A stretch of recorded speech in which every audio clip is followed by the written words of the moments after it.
Hey everybody, Scout Crafty here again. It's Wing It Wednesday. I have no idea what we're going to do today, but I'm sure it'll be something fun. I want to start off by telling you a little story about, for those of you who have tuned in for a while, you know I have a bunch of cats. I have like 8 of them. They were born here during COVID. I had no desire to have any cat. They were kind of strays, more or less, that were born here. I couldn't get rid of them at the time. I couldn't get the other cat fixed. And anyway, so I wound up having a batch of kittens that eventually raised into cats. Now, one of the cats, Pipes, one of my favorites. This guy's great. But before I go for my walk every night, what I have to do is I have to put down some food for him and then sneak out because he follows me. And I didn't realize this until last year or something. I was walking. I was a couple blocks away from my house. And I heard some cat meowing like it was in stress. And it was Pipes following me. So the same thing happened last night. Check this out. What you're going to see here is, first off, you see Trixie on the seat. Pipes is, I give him some food and then I kind of rush out the gate. But he followed me, and listen to him. Listen to him as he comes up behind me, and you'll see what it sounds like.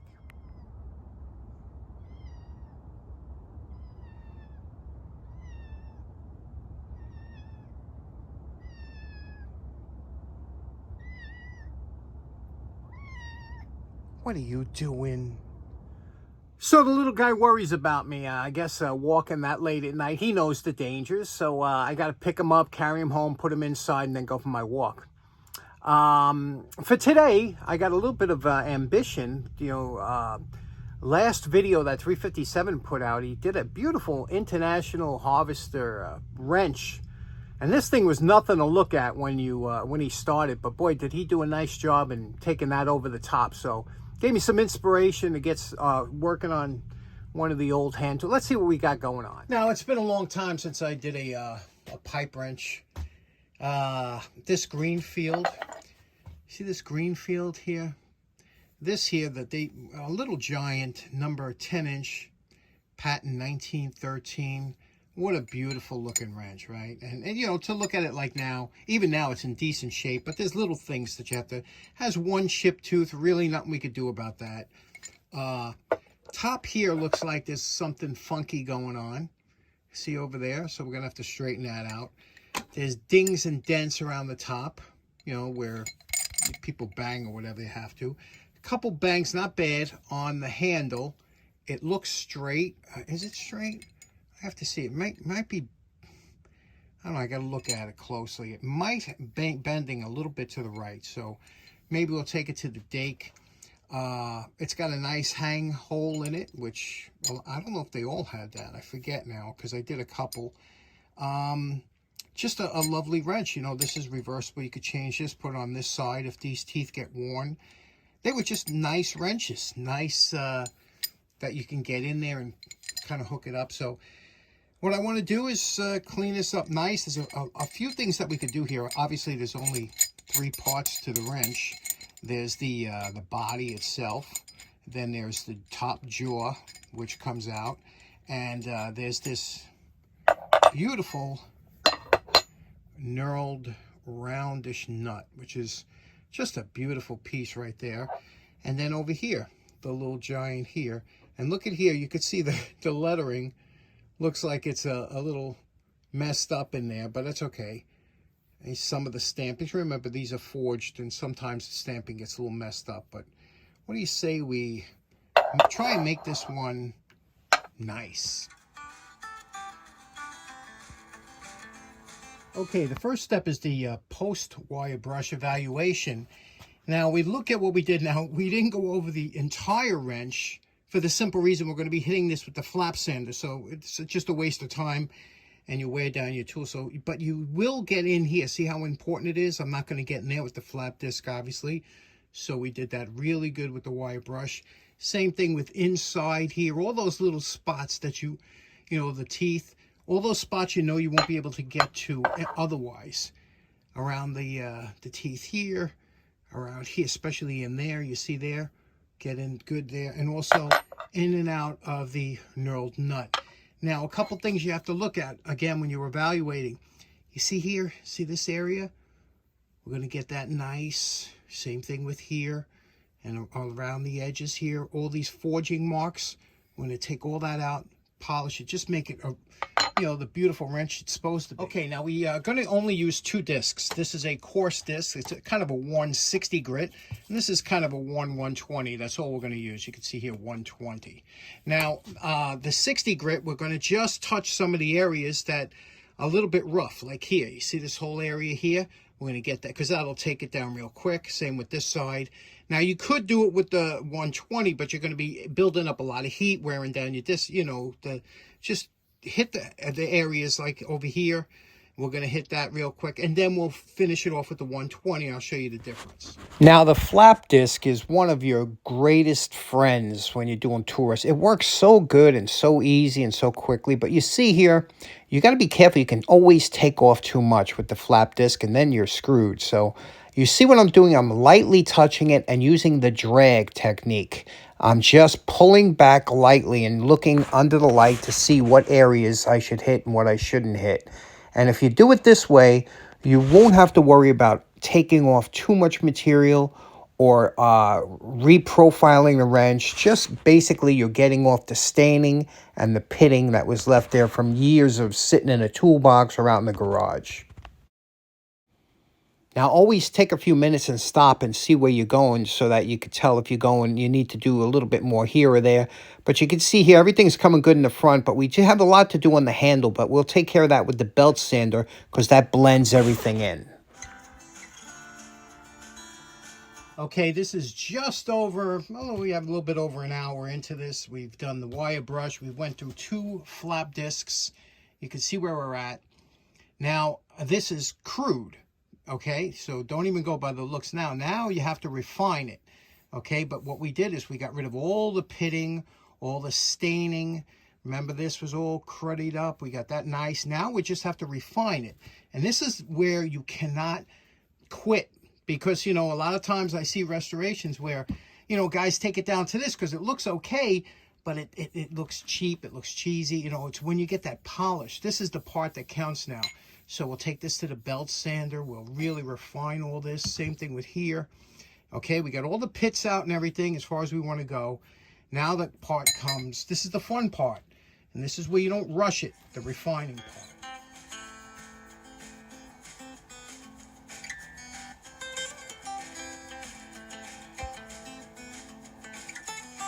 Okay, now this is just with the belt sander. You see how nicely it blended in a lot of those wavy areas. And, you know, we got a semi-mirror finish, but we don't want a mirror finish. We want to satin it out, and that's where we'll use the fiber wheel. Now, the fiber wheel does a fantastic job at blending in the small scratches left behind from the flap disc and the belt sander. Now, you can see it just feels so nice. Now, the last step is we're going to take it over to the polisher, and we're going to polish it with some emery compound.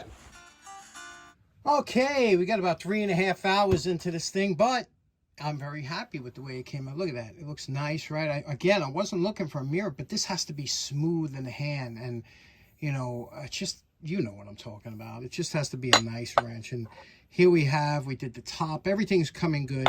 Now we have to paint it, okay? And I like to do these in orange. A lot of Little Giant did come in orange. And, of course, in here.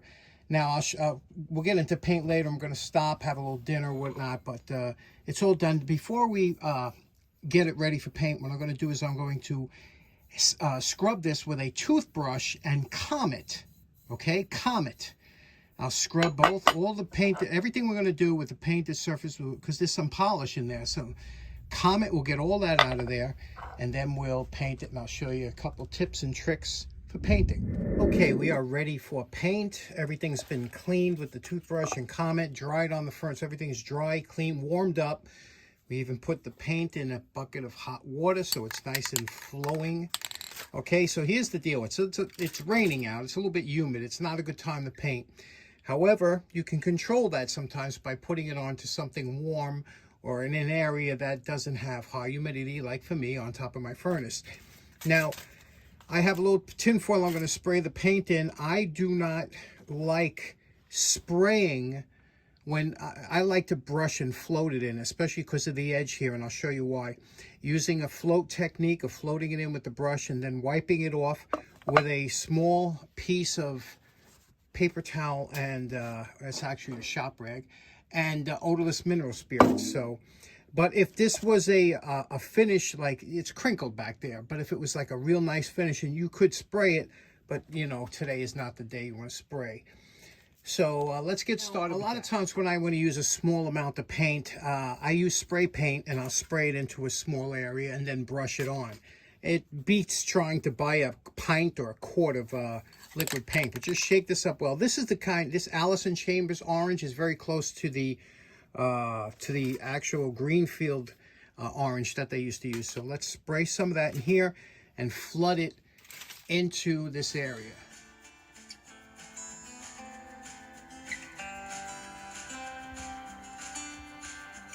Now, a lot of times when you're applying the paint like this, like I was talking about flooding it in, what I like about a brush is that you can get basically close within the lines. Whereas you tape it off, you spray it, whatever. But with the brush, you could get in here like this, float it up to the lines, and then take a piece of paper towel saturated with mineral spirits and wipe off the edges.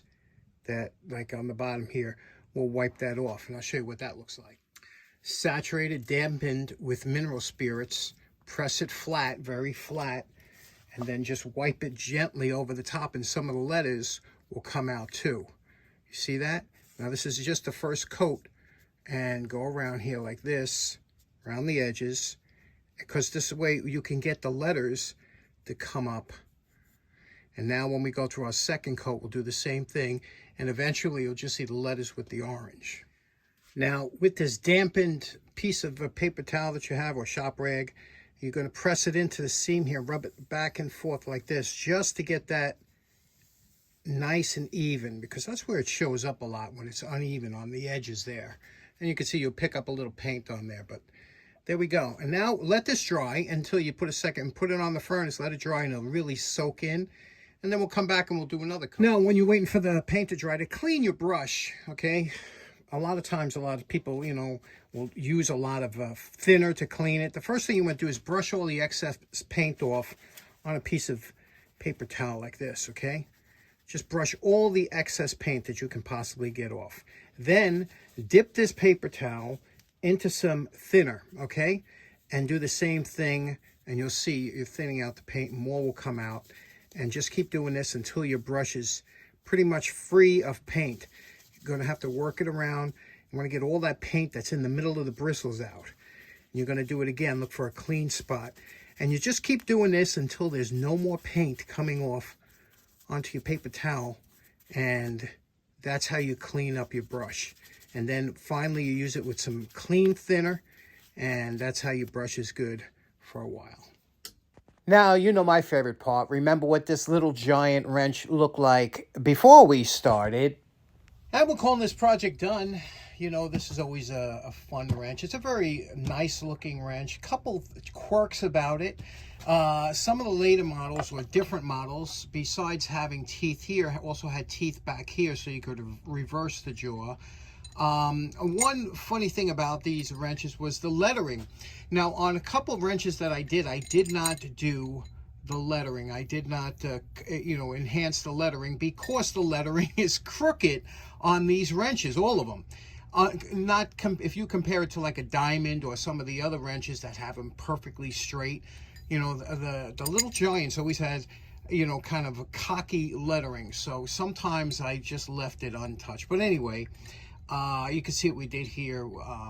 You remember some of the problem parts we had. First of all, you remember the top here, what the top looked like before, you know, with the seam running down, everything that's all nice and polished. Remember that front part here that was kind of messed up, and on both sides we did that real nice. Let's see what other, oh yeah, the back here. Remember the top of this piece here. Remember I told you we'd have to do something with that. And there we fixed that up nice. So this is an attractive wrench. The back here, just beautifully polished, right? So nice in the hand. It's a good looking wrench, and they work well. You don't see them too often. This I got from Mike. Remember at the Long Island Tool Meet? Well, Mike is the one that had this wrench, and that's what I picked up. I remembered it when I was doing it. But see how smooth this is? If when you wax and clean all the threads, you see how smooth you get them to work? It's just a dream, and you have to do that for this wrench to operate the way you want it. Let me show you how this works. Typically, these are used to round stock, so if you put it onto here like this, it would grip onto that. You could see, and it's they do work, and you had the both jaws. If they started to wear out, you could flip it around. But what do you think? Is this a wrench that you would like to have in your collection? Do you like the colors? Let me know. Okay, so in closing, that's a sharp looking wrench. Just the dimensions, the look of it, the colors, when you add a little color. It's a great wall hanger. If you're just getting into restoring old tools and you want something that really pops on your wall, pick up one of those little giants. I think you'll really like them. Anyway, thanks so much for tuning in. Hope you have a great day. We'll see you again on Friday. Take care now. Bye-bye.